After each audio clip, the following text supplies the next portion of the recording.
First of all upon browser के अंदर आएंगे और erp.autowin.com टाइप करेंगे। उसके बाद अपने पास लॉगिन स्क्रीन ऑन हो जाएगी। उसके बाद इसमें हम अपनी company code and financial year आ जाएगी और यूज़र नेम अपन डालेंगे। उसके बाद पासवर्ड डाल के अपन इसको लॉगिन कर लेते हैं।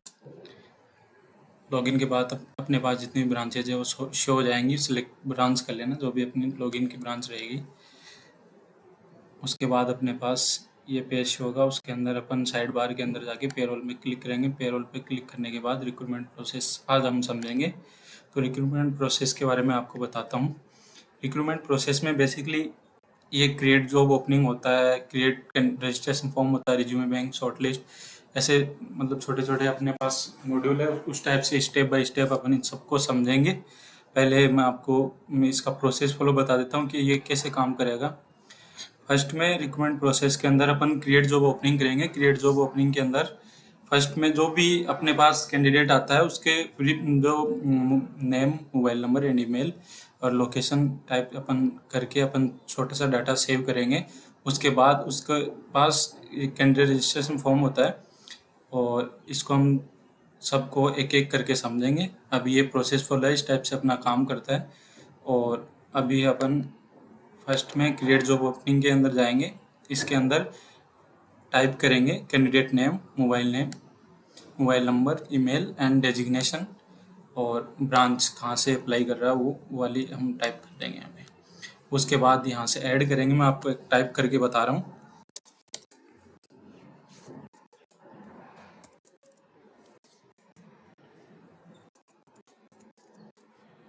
यदि ऑलरेडी किसी भी ब्रांच के अंदर इसका डाटा पड़ा हुआ है रिलेटेड मोबाइल नंबर, तो वो अपने पास यहाँ शो कर देगा।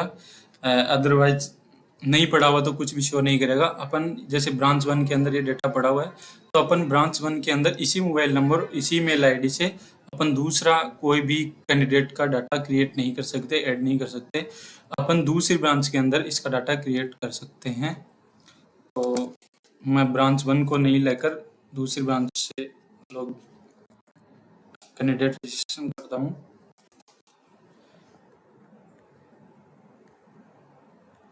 यहाँ पे अपन ब्रांच 2 अप्लाई करेंगे। उसके बाद ऐड कर देंगे।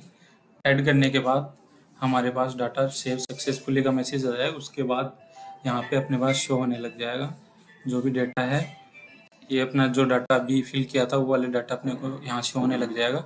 उसके बाद यदि HR यहाँ से रजिस्ट्रेशन करना चाहता है तो यहाँ से रजिस्ट्रेशन पर क्लिक करके पूरा जितना भी डाटा है यदि HR के पास है तो वो फिल कर सकता है और यहाँ से सबमिट कर सकता है। अदरवाइज यहाँ पे जो कैंडिडेट है वो पास में नहीं है या वो खुद फिल कर सकता है। यहाँ से सेंड मैसेज करेंगे। सेंड मैसेज करने के बाद उसके पास मैसेज आएगा। मैसेज के अंदर बेसिकली उसके जो भी अपने यहाँ से उसके डेटा है ब्रांच रिलेटेड छोटी सी इंफॉर्मेशन के साथ एक लिंक जाएगा। लिंक पे जैसे ही क्लिक करेगा यूजर कैंडिडेट लिंक पे क्लिक करते ही उसके पास वो वाला फॉर्म ओपन होगा जो एक यूजर के पास कैंडिडेट के पास ये मैसेज आएगा। उसका नाम जाएगा, लोकेशन जो ब्रांच सेलेक्ट करी है अपन ने, ब्रांच का नाम चला जाएगा, पोजीशन का नाम चला जाएगा, उसके साथ एक लिंक जाएगा और HR का नेम और HR के मोबाइल नंबर यहाँ से चले जाएंगे। और जैसे ही वो इस लिंक पे क्लिक करेगा और उसके पास फॉर्म फिल करने के लिए फॉर्म ओपन हो जाएगा। इस फॉर्म में अपने पूरे डाटा फिल कर देगा। उसका ऑलरेडी जो डाटा आपने सबमिट किया, मोबाइल नंबर, ईमेल, जो पोजीशन अपन ने सिलेक्ट करी थी, जो ब्रांच अपन ने सिलेक्ट करी थी वो वाली यहाँ पे शो होने लग जाएगी। उसके बाद कैंडिडेट अपने आधार नंबर, फादर नेम, सारी डिटेल फिल करके यहाँ से चैनल क्लस्टर भी ऐड कर सकता है। और यहाँ पे अपन इसके अंदर प्रोफाइल इमेज, आधार कार्ड, पैन कार्ड, जो भी डॉक्यूमेंट्स है यहाँ से चूज फाइल करके ऐड कर सकता है। उसके बाद उसकी लैंग्वेज में क्या क्या अंडरस्टैंडिंग है वो वाली चीज़ें यहाँ पे फिल कर सकता है। उसके बाद उसकी एजुकेशन डिटेल है वो इस वाले सेक्शन में फिल कर सकता है। वर्क एक्सपीरियंस क्या है, कौन सी कंपनी में वर्क एक्सपीरियंस है, यदि और मतलब एक से ज़्यादा कंपनी में है तो यहाँ से प्लस क्लिक करके जैसे इस पे डाटा फिल करेगा उसके बाद इसमें प्लस क्लिक करके वो डाटा फिल कर सकता है कंपनी का। यहाँ से जो भी फैमिली बैकग्राउंड है वो इसमें फिल कर सकता है। उसके बाद यहाँ पे सबमिट पे क्लिक करेगा तो डाटा फिल हो जाएगा। कैंडिडेट यदि डाटा फिल करके सबमिट कर देता है तो अपने पास वो रिज्यूमे बैंक के अंदर आ जाता है। कैंडिडेट की सारी इन्फॉर्मेशन अपने को यहाँ से होने लग जाती है। उसके बाद कैंडिडेट को अपन यहाँ पे क्लिक करके उसके जितने भी डाटा है उसने फिल करें वो वाले यहाँ पे शो होने लग जाएंगे। उस कैंडिडेट का रिलेटेड जितने भी इंफॉर्मेशन है, यदि उसने सीवी डाला है तो सीवी अपन यहाँ से देख सकते हैं। उसके बाद उसका यहाँ पे जितनी भी डिटेल है वो शो करके उसको शॉर्ट लिस्ट करना चाहते हैं या रिजेक्ट करना चाहते हैं वो वाले यहाँ पे क्लिक करा सकते हैं। अपन यहाँ पे इंग्लिश प्रिंट और हिंदी प्रिंट का ऑप्शन दे रखा है, उसमें अपन सेलेक्ट करके कैंडिडेट की लिंक को उसके बाद इसके इंग्लिश प्रिंट करा के यहाँ पे उसके इंग्लिश प्रिंट अपने पास शो होने लग जाएगी। जो भी डेटा है उसका उसने फिल किया है वो वाला अपने पास प्रिंट के अंदर आने लग जाएगा। उसके बाद यहाँ से अपन जैसे ही कैंडिडेट को सिलेक्ट करके और उसके शॉर्टलिस्ट करते हैं, शॉर्टलिस्ट होने के बाद वो शॉर्टलिस्ट एप्लीकेशन में दिखने लग जाएगा। अपने को रिज्यूम बैंक से हट जाएगा, यहाँ से हट के फिर शॉर्टलिस्ट एप्लीकेशन के अंदर अपने पास शो होने लग जाएगा। शॉर्टलिस्ट एप्लीकेशन के अंदर शॉर्टलिस्टेड कैंडिडेट यहाँ दिखने लग जाएंगे जिसका एम्प्लॉय मास्टर क्रिएट होता है। एम्प्लॉय मास्टर क्रिएट बेसिकली जब होता है जब अपन पूरी प्रोसेस से पूरा प्रोसेस हो चुका होता है उसके बाद हम एम्प्लॉय मास्टर क्रिएट करते हैं।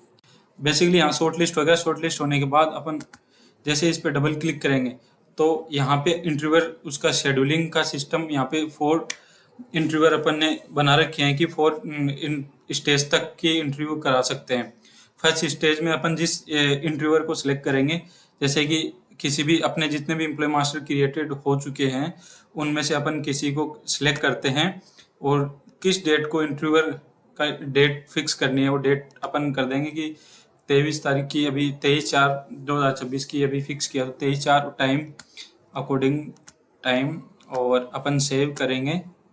सेव करने के बाद जो इंटरव्यूअर सिलेक्ट किया है उसके बाद जैसे शेड्यूल करेंगे तो उसके पास इस कैंडिडेट के इंफॉर्मेशन और किस टाइम पे उसका इंटरव्यूअर लेना है और इंटरव्यूअर और कैंडिडेट दोनों के पास एक मैसेज चला जाएगा व्हाट्सएप पर कि आपका इस डेट को इस टाइम पे इंटरव्यूअर शेड्यूल है, तो आप मतलब उस अकॉर्डिंग वो मीटिंग कर सकते हैं या अपना इंटरव्यू शेड्यूल कर के उसमें इंटरव्यू कर सकते हैं। और फिर जैसे ही यहाँ पे शेड्यूल पे क्लिक करेंगे, शेड्यूल पे क्लिक करते ही दोनों के पास मैसेज चला जाएगा। इंटरव्यू शेड्यूलिंग के बाद जब एचआर यहाँ पे इंटरव्यू प्रोसेसिंग के अंदर उसका स्टेटस आ जाएगा और जो इंटरव्यूअर है वो लिंक जैसे उसको लिंक मिलेगी उस पर क्लिक करेगा। जो इंटरव्यूअर है जो व्हाट्सएप पे जिसके पास लिंक गई है उस इंटरव्यूअर के पास उस लिंक पे क्लिक करते ही ये वाला पेज शो होने लग जाएगा कैंडिडेट इन्फॉर्मेशन। यदि कैंडिडेट की वो कोई भी इंफॉर्मेशन देखना चाह रहा है वो यहाँ पे क्लिक करके पूरी बेसिक इन्फॉर्मेशन उसको ऊपर दिख जाएगी। डॉक्यूमेंट अपलोड के बारे में यहाँ दिख जाएगा। Basic information, personal information, work experience जो भी उसने डाल रखे हैं रजिस्ट्रेशन करने के टाइम पे उसको यहाँ पे सारे डिटेल्स दिख जाएंगे। उसके बाद जैसे ही इंटरव्यूअर उसका इंटरव्यू होने के बाद यहाँ से रिमार्क डाल के सबमिट कर सकता है। रिमार्क डालेगा और जो भी उसकी सैलरी है वी कैन थिंक ऑफ जितनी भी डालना चाहे उसके अकॉर्डिंग अपनी सैलरी डालेगा और इंटरव्यू स्टेटस यदि एक्सेप्ट है या नेक्स्ट इंटरव्यू नीडेड है, रिजेक्ट है, होल्ड है, जैसे उसको करना चाहे वो कर सकता है और उसको यहाँ से प्लस में रेटिंग भी दे सकता है।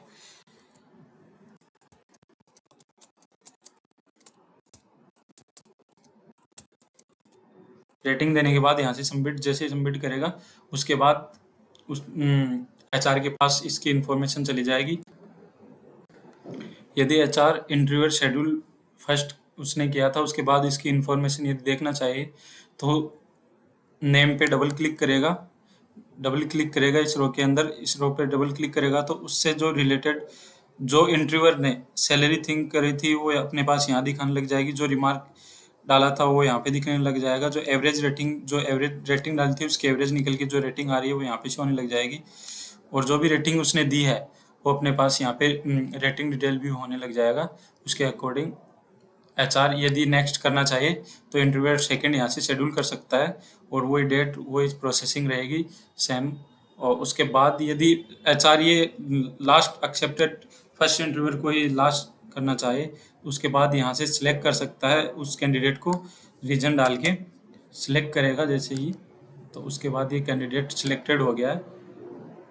और उसके बाद मैं आपको दिखाऊं तो ये फाइनली सिलेक्टेड बाय एचआर आने लग जाएगा यहाँ पे स्टेटस के अंदर। और उसके बाद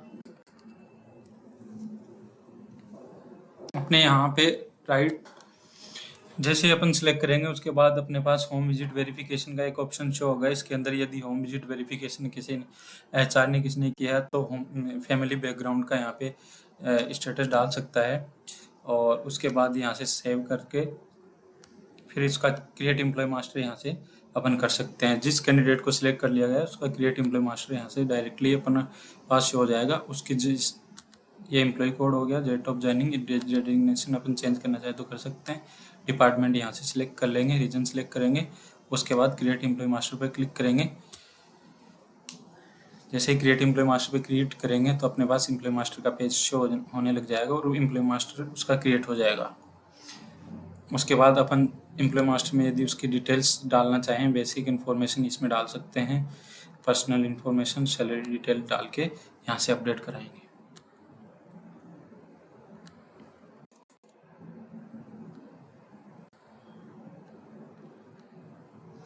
जो मैंडेटरी फील्ड्स हैं फिल करके